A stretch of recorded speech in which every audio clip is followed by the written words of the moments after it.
Ever wondered if your cat can really see what's on TV? They totally can, but what they're seeing isn't what you think. How cat vision works.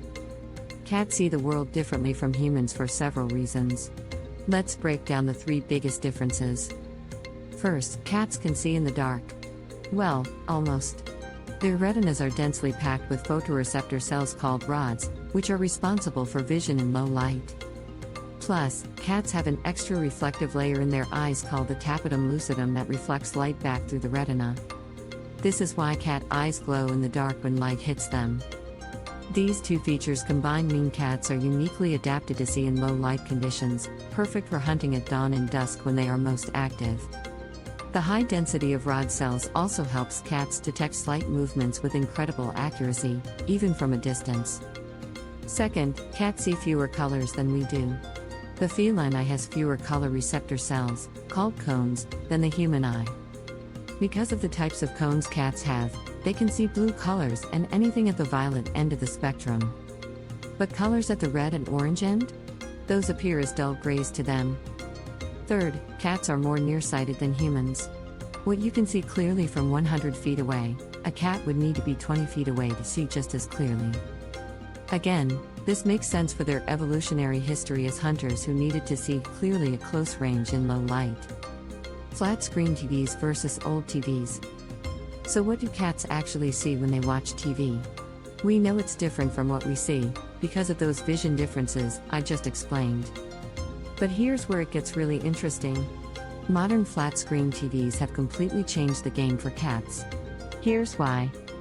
Older cathode ray tube TVs had lower frame rates.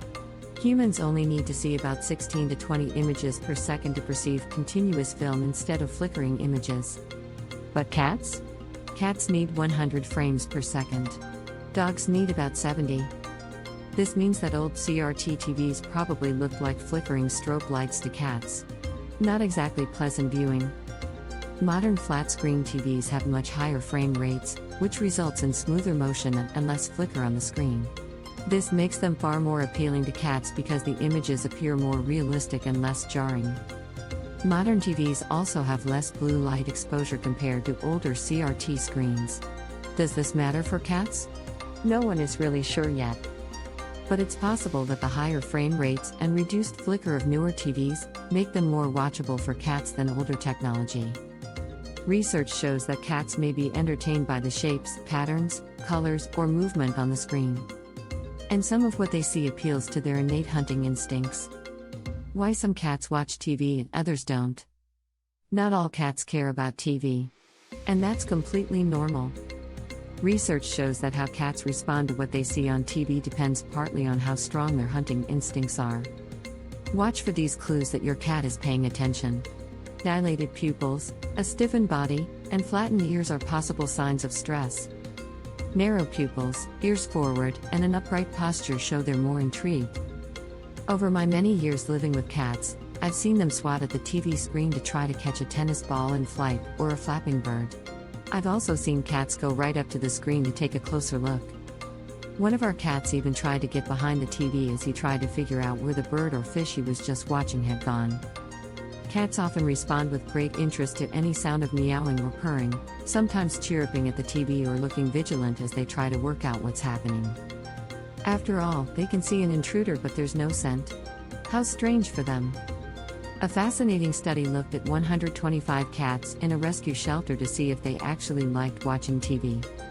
The cats were exposed to 5 types of visual stimulation: no stimulation, blank screen, images of humans, inanimate movement, and animate movement. Here's what they found.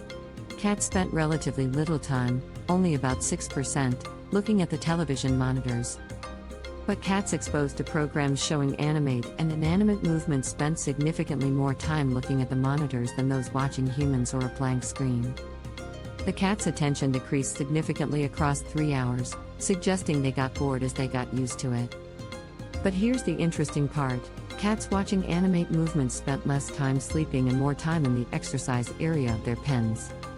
The study suggests that visual stimulation with elements of prey items and linear movement, like birds, rodents, and fish, may hold some enrichment potential for cats in shelters, particularly those without access to a window.